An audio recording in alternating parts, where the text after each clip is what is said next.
Perkenalkan, kami dari kelompok 1, kami akan menjelaskan tentang minyak bumi.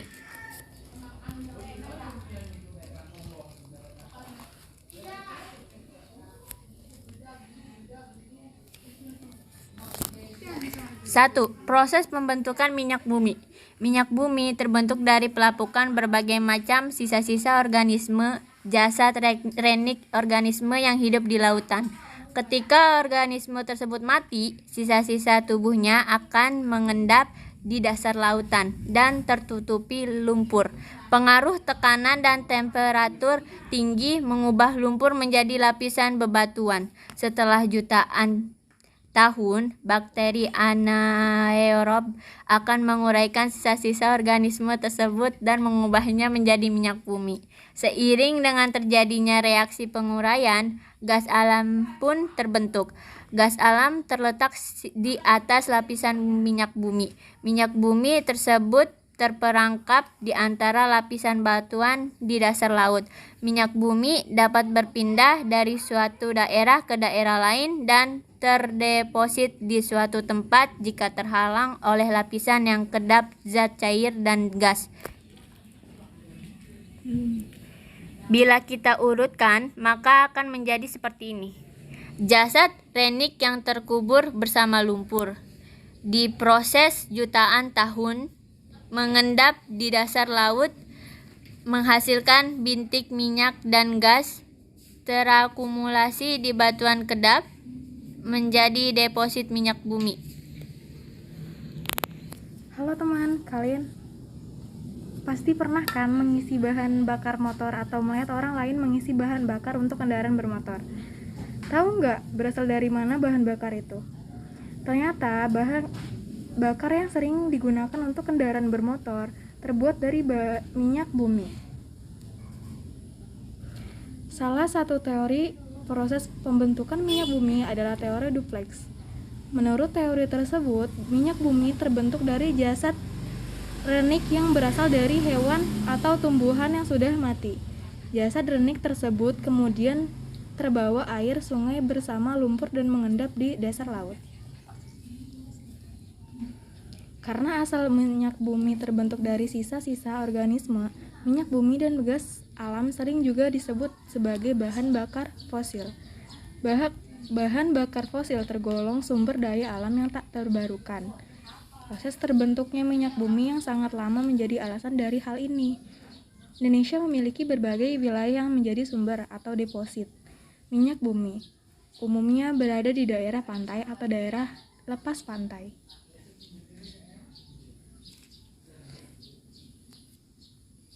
Nah, kita punya nih data wilayah mana saja yang menjadi sumber minyak bumi di Indonesia. Pertama, ada di pantai utara Jawa atau di Cepu, Monokromo, dan di Cirebon. Yang kedua, ada di Sumatera bagian utara dan timur, yaitu Aceh dan Riau. Yang ketiga, ada di Kalimantan bagian timur, yaitu Tarakan dan Balikpapan. Yang keempat, daerah Kepala Burung Papua.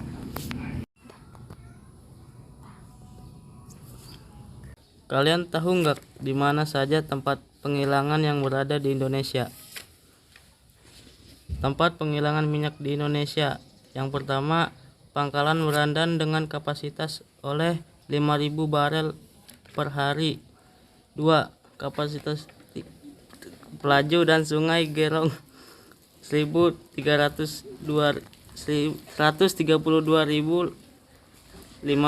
barel per hari.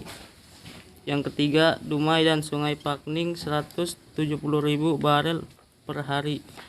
Yang keempat, Cilacap 300.000 barel per hari.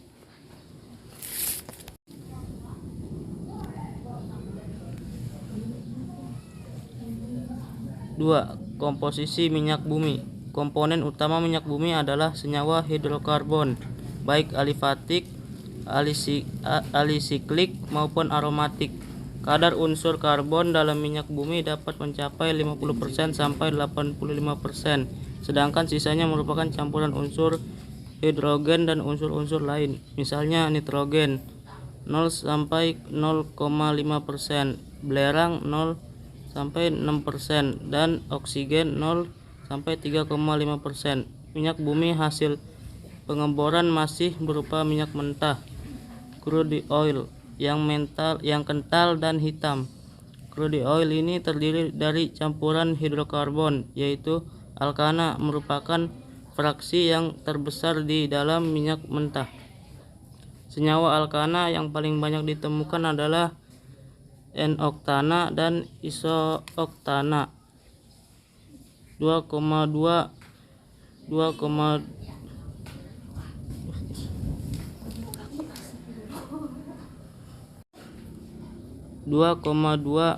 trimetil pentana, hidrokarbon aromatis CnH2n.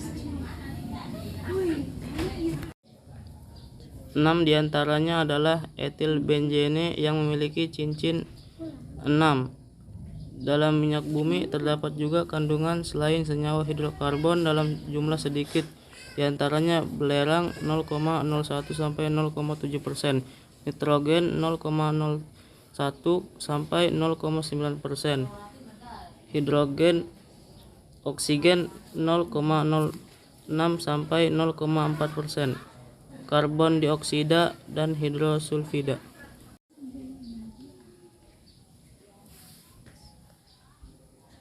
Kalian pastinya tahu dong kalau kita sebagai manusia selalu bergantung pada sumber daya alam yang ada. Sumber daya alam terbagi menjadi dua, yang dapat diperbarukan dan yang tidak dapat diperbarukan. SDA yang dapat diperbarukan itu seperti angin, air, sinar matahari, dan yang tidak dapat diperbaharui itu adalah minyak bumi. Nah, sedangkan minyak bumi itu yang paling sering digunakan oleh manusia loh. Kira-kira seperti apa ya proses pengolahan minyak bumi itu? 3. Pemisahan fraksi-fraksi minyak bumi. Minyak bumi adalah minyak mentah atau crude oil, berwujud cairan kental berwarna hitam yang belum dapat dimanfaatkan. Kemudian, agar dapat dimanfaatkan, minyak bumi harus mengalami proses pengolahan dahulu. Pengolahan minyak bumi dilakukan dengan kilang minyak yang melalui 2 tahap. Pengolahan tahap pertama, primary processing, dilakukan dengan cara distilasi bertingkat, dan pengolahan tahap kedua, secondary processing, dilakukan dengan berbagai cara.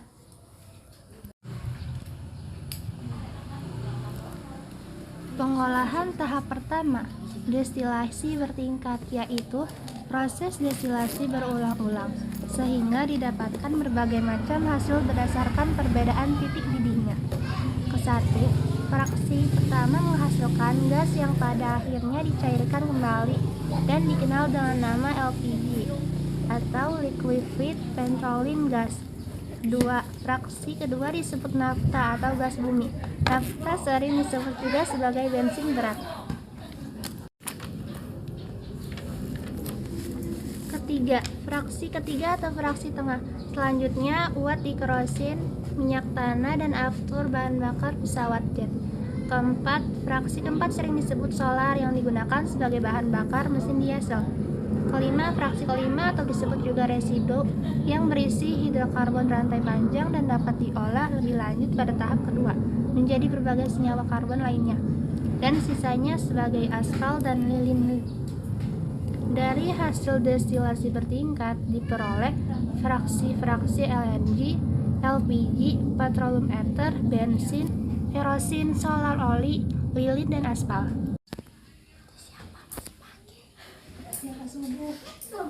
Bisa kalian perhatikan gambar pada layar.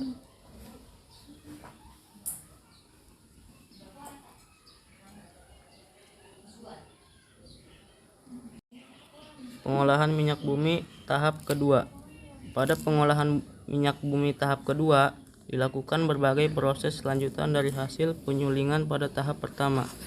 Proses-proses tersebut meliputi perengkahan, cracking. Pada proses perengkahan dilakukan perubahan struktur kimia senyawa-senyawa hidrokarbon. Proses ekstraksi, pembersihan produk dengan menggunakan pelarut sehingga didapatkan hasil lebih banyak dengan mutu lebih baik. Proses kristalisasi. proses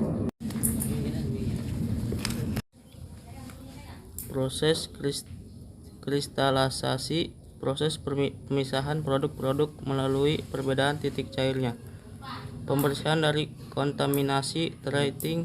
Pada proses pengolahan tahap pertama dan tahap kedua sering terjadi kontaminasi pengotoran.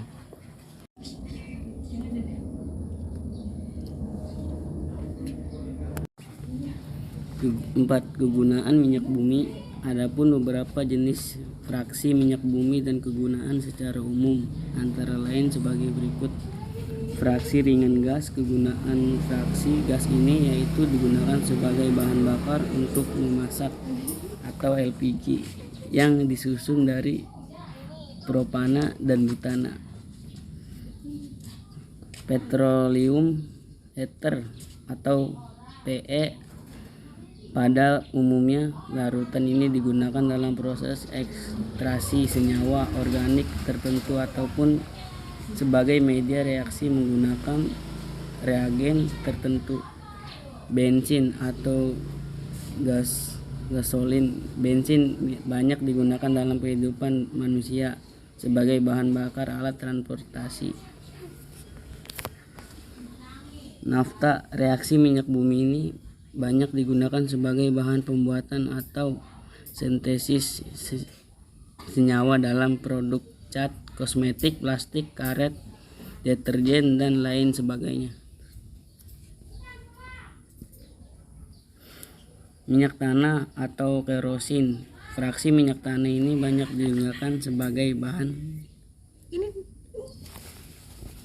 bahan bakar kompor tradisional. Solar menjadi fraksi lain dari minyak bumi yang juga digunakan sebagai bahan bakar kendaraan. Solar digunakan sebagai bahan bakar dalam industri dan juga bahan bakar mesin berjenis diesel.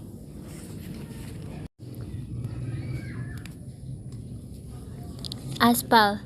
Aspal banyak digunakan sebagai bahan dalam pembuatan jalan raya. Selain itu juga dapat digunakan sebagai isolator. Minyak bakar. Fuel oil. Minyak bakar digunakan sebagai bahan bakar pengapian dalam industri besar seperti PLTU. Pelumas oli. Jika kita sering menggunakan pelumas pada kendaraan, pelumas memiliki sifat yang licin dan senyawa ini digunakan sebagai pelumas atau oli dalam berbagai mesin kendaraan.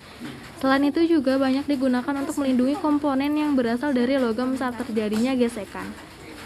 Lilin memiliki banyak manfaat pada kehidupan manusia, seperti digunakan sebagai korek api, bahan dalam pembuatan batik, sebagai lilin, pelapis kertas untuk makanan, dan lain sebagainya. Berikut tabel fraksi minyak bumi dan kegunaannya.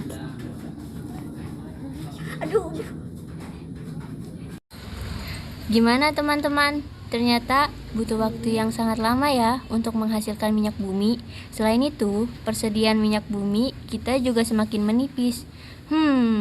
Ya karena kita seringkali tidak efektif dalam menggunakannya. Nah, karena sekarang sudah tahu proses pembentukan minyak bumi, mulai gunakan bahan bakar sesuai kebutuhan ya. Kamu juga bisa mulai beralih menggunakan energi terbarukan. Oh iya, video pembelajaran kita asik bukan? Sudah dulu ya teman-teman. Sekian dari kelompok kami, kurang lebihnya mohon maaf. Wassalamualaikum warahmatullahi wabarakatuh.